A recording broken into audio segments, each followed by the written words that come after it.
meeting man nato sa CLJ niya, no? Oh. Ayos gani kay mag-una po instructor ko. Uy, bud, good morning. Good morning. Naway pangutahan na about sa itong topic. Sa malaban. When can an accused can be punished about reclusion perpetua? If the accused has been convicted by crime of rape, shall be punished by reclusion perpetua. Whenever the crime of rape is committed with the use of deadly weapon or by two or more persons, the penalty shall be reclusion perpetua to death. When by reason on the occasion of the rape, the victim has become insane, the penalty shall be death.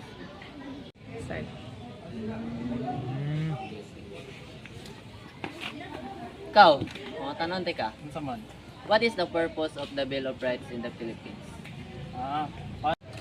Paano siya kanang in Article 3 of the Philippine Constitution, it is the Bill of Rights. It established the relationship of the individual to the state of defines as the right of the individual by limiting the lawful power of the state. It is one of the most important political achievement of the Filipinos. Muna siya. Okay. Uy, dahil naman di. Tara na. Tara. Tama, ito na guro ka. Ito tag-agi guro, oy, layo kay diha.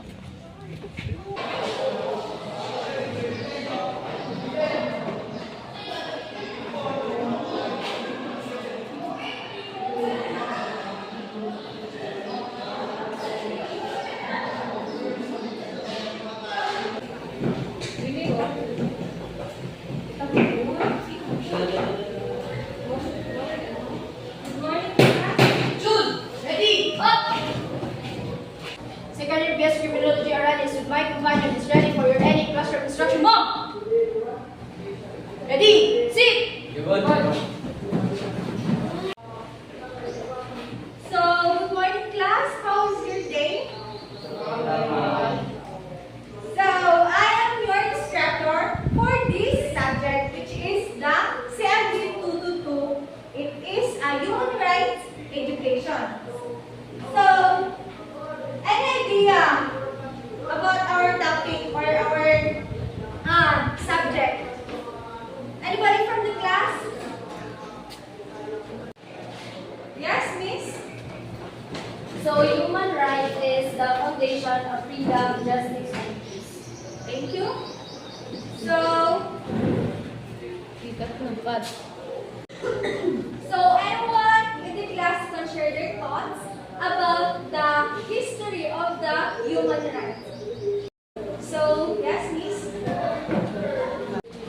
So, the United Nations pinpoint the origin of human rights to the year 539 BC, when the troops of Cyrus the Great conquered Babylon. Cyrus freed the slaves, declared that all people had the right to choose their own religion, and established racial equality.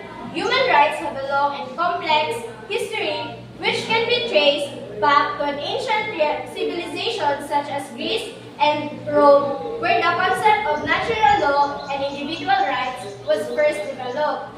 However, the modern concept of human rights is emerged in the wake of the Enlightenment in Europe in the 18th century.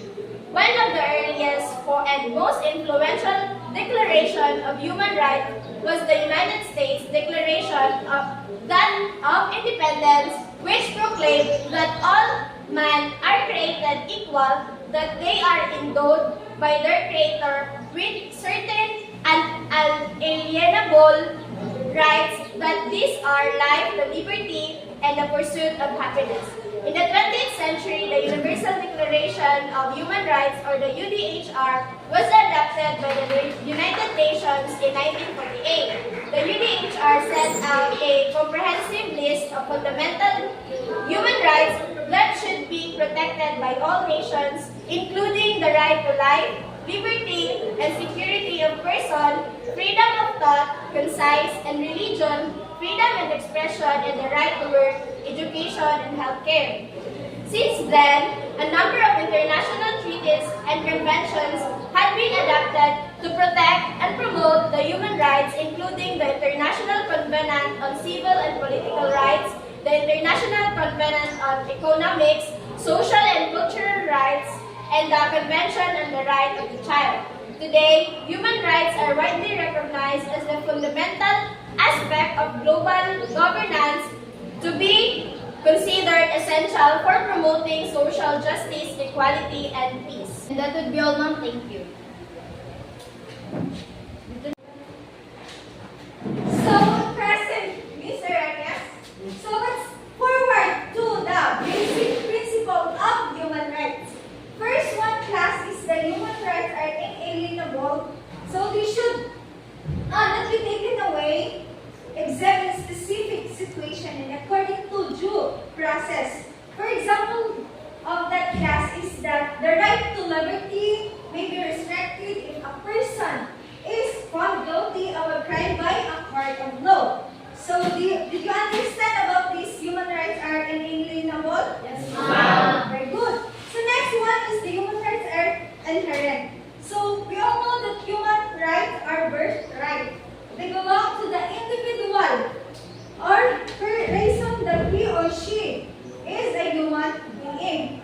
So, third one is the human rights are fundamental, which is without human rights, person's life or dignity would be worthless, di ba?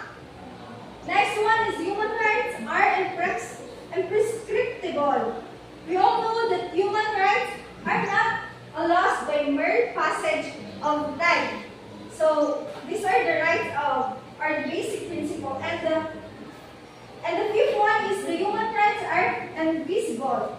We all know that these rights are manifestation that a person cannot be denied or deprived or his or her human rights notwithstanding that he or she already enjoy or it is already enjoying other rights. Why are you laughing, Mr. Bisaga? So, last one is human rights are universal. So, why universal? It's because it is in law and every human being from the moment of birth and also without distinction or irrespective of religion, either origin, race, group, political color, status, or condition in your life. So that's all are the basic principle of rights. Very good. That's all. So in this juncture, we'll move on. So next one is the Geneva Convention of Human Rights. So these are the first and second and third Geneva Conventions. So anybody from the class, can you please explain the first Geneva Convention? Yes, can you please answer? First Geneva Convention. This convention protects wounded and affirmed soldiers and medical personnel who are not taking active part in hostility against a party. This convention produced a treaty designed to protect wounded and sick soldiers during wartime. Thank you. So next is the second Geneva Convention. So anybody from the class again? So yes, Miss Q. So, good day ma'am, I'm Jonathan Nawansay. So, the second Geneva Convention for the amelioration of the condition of wounded, sick, and shipwrecked members of armed forces at sea. So, when we say amelioration, it is aiding or helping or improving one's condition. So, the second Geneva Convention, it is an agreement about aiding or protecting the injured and sick member of the armed forces at sea or the home pangkaragatan, which became the victim of war. And lastly is the third Geneva Convention. So anybody from the class, this is the last explanation about the Geneva. Yes, Mr. So The third Geneva Convention, it applies to the prisoners of war and it contains 143 articles, whereas the 1929 Convention had only 97. So the condition and places of activity were more precisely defined, particularly with regard to the labor of prisoners of war, their financial resources, their relief they receive, and judicial proceedings instituted against them.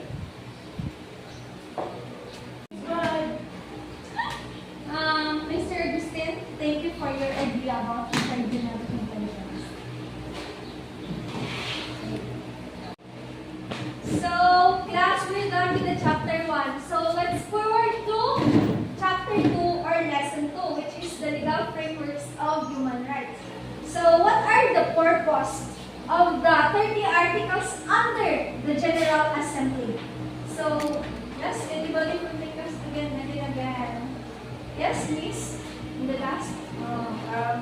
I will tell you Philippines. So the purpose. Can you please louder your voice? Yes, ma'am. So the purpose of 30 articles in the General Assembly is the Universal Declaration of Human Rights is a common standard of achievement for all people and nations, recognizing the inherent dignity and equal rights of all members of the human family. It is essential to protect rights by the rule of law, promote friendly relations between nations, and reaffirm the faith in fundamental human rights. Member states have pledged to achieve universal respect and observance of human rights and fundamental freedoms, and a common understanding of these rights and freedoms is essential for full realization of this pledge. So that's all, ma'am. Thank you. So, we're down to lesson. What lesson now? 3. Yes. Lesson 3. So,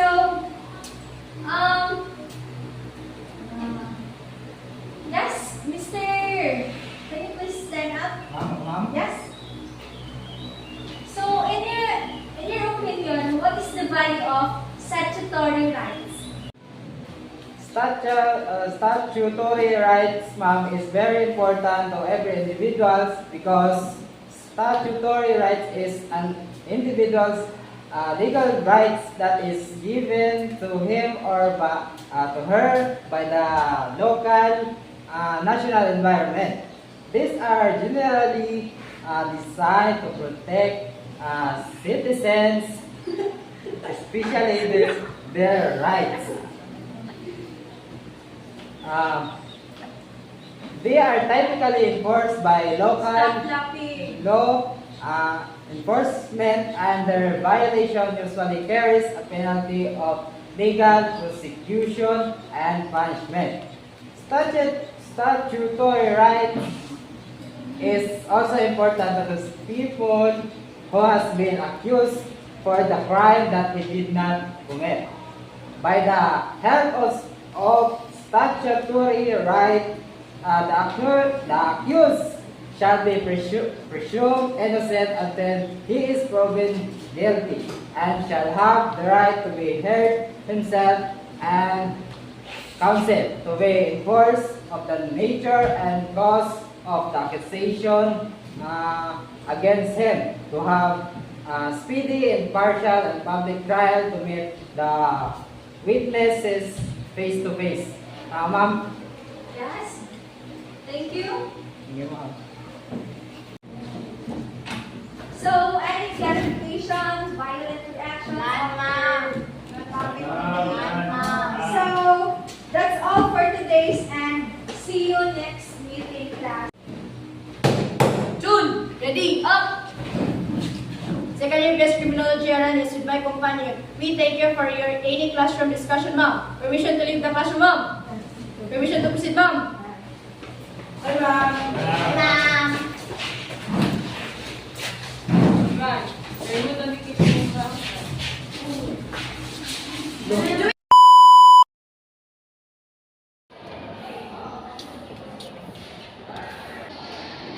So, yesterday, we have talked about the revised penal code of the Philippines, right? What was that about again? The revised penal code is the general repository of our criminal laws.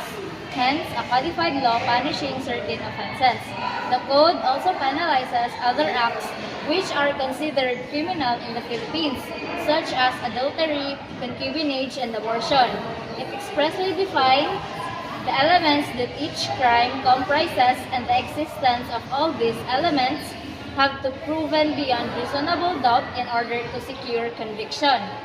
So the revised penal code criminalizes a whole class of acts that are generally accepted as criminal, such as the taking of life, whether through murder or homicide, rape, robbery and theft, and treason.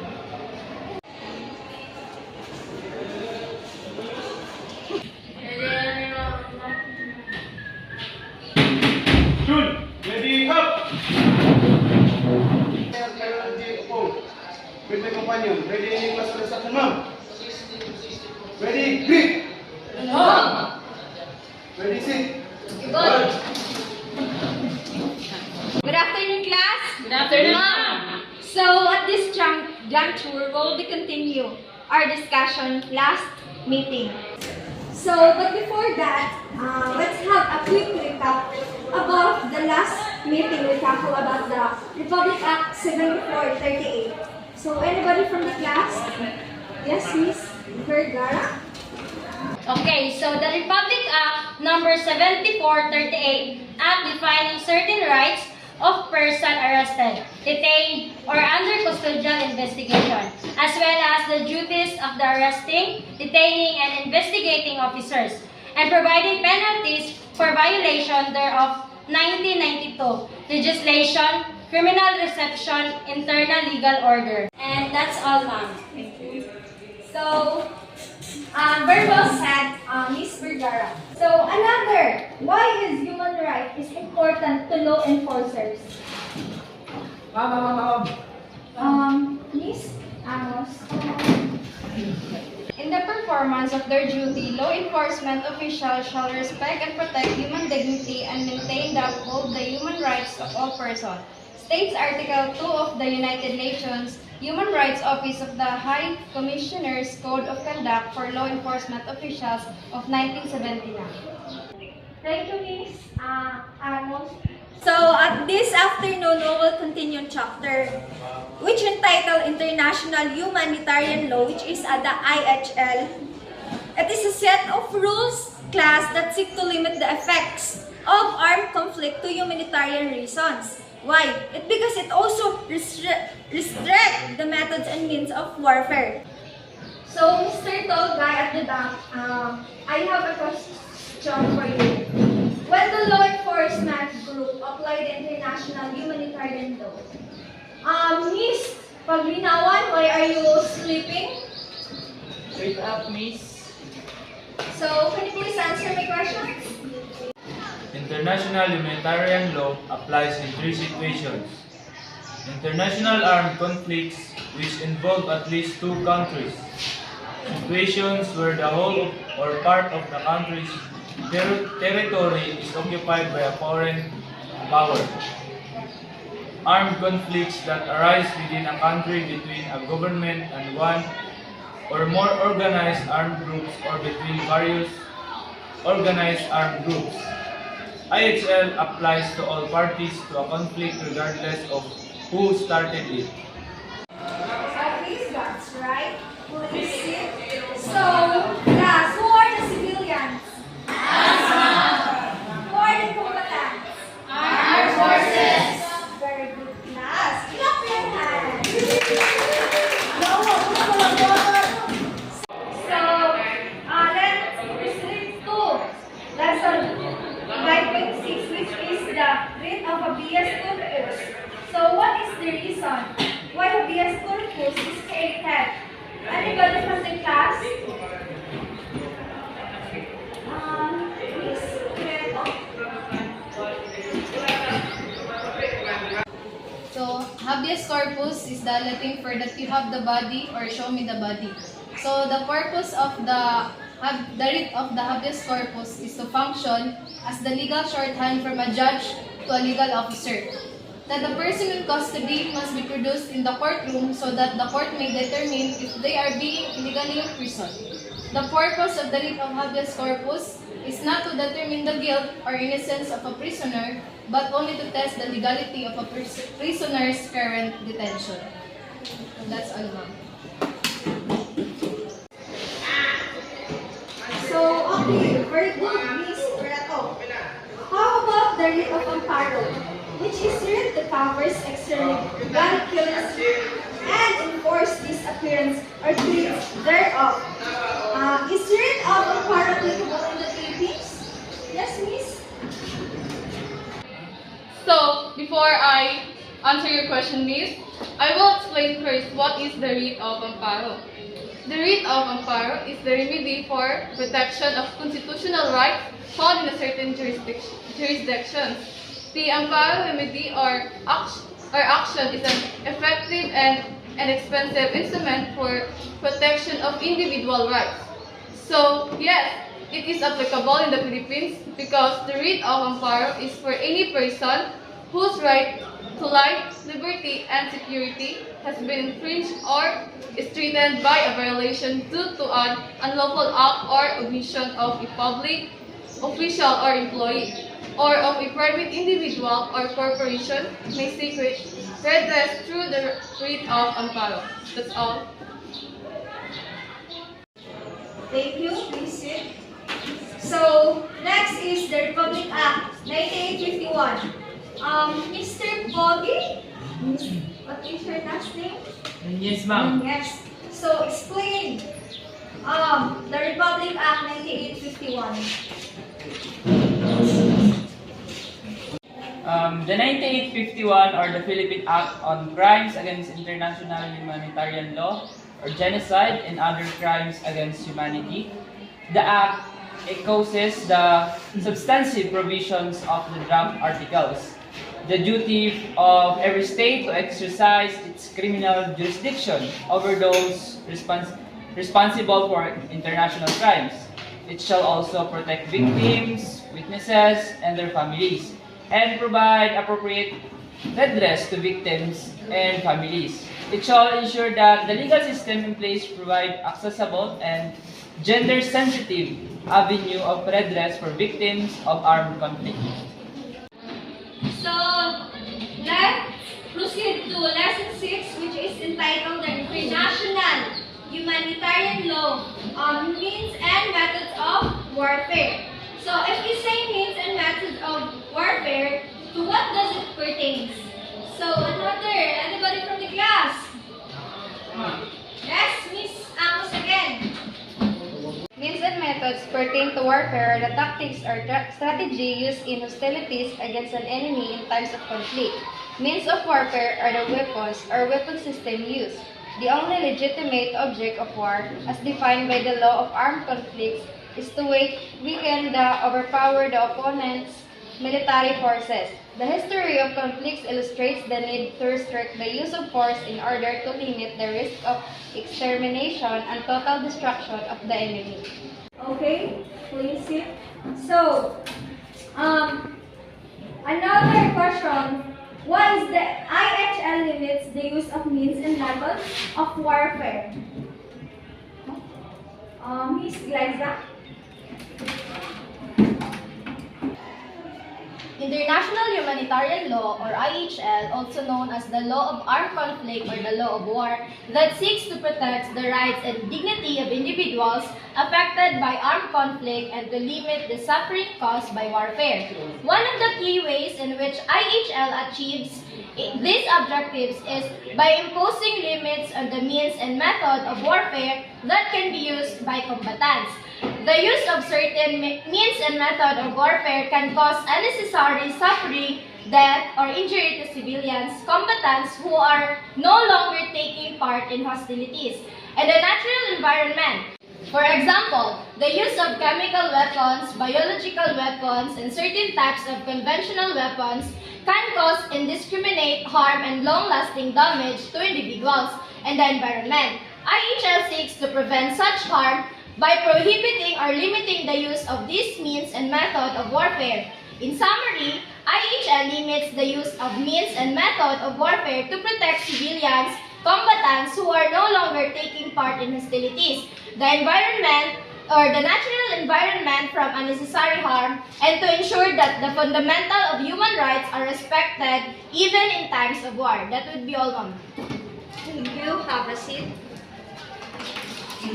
Next, what would be the effects if means and method of warfare are not limited? Anybody from the class? Yes, Mr. Kanta? It will cause superfluous injury or unnecessary suffering, destruction of cities, and having a long-lasting effects on countries' economy. Armed conflict has important indirect negative consequences on infrastructure, public health provision, and social order. That's all. Please sit. Okay, thank you. Last is the methods of warfare. It is a number of methods of warfare are specifically prohibited under the treaty and customary, which is the IHL. Therefore, and what are those? Anybody from the class? Yes? Mr. Marcher?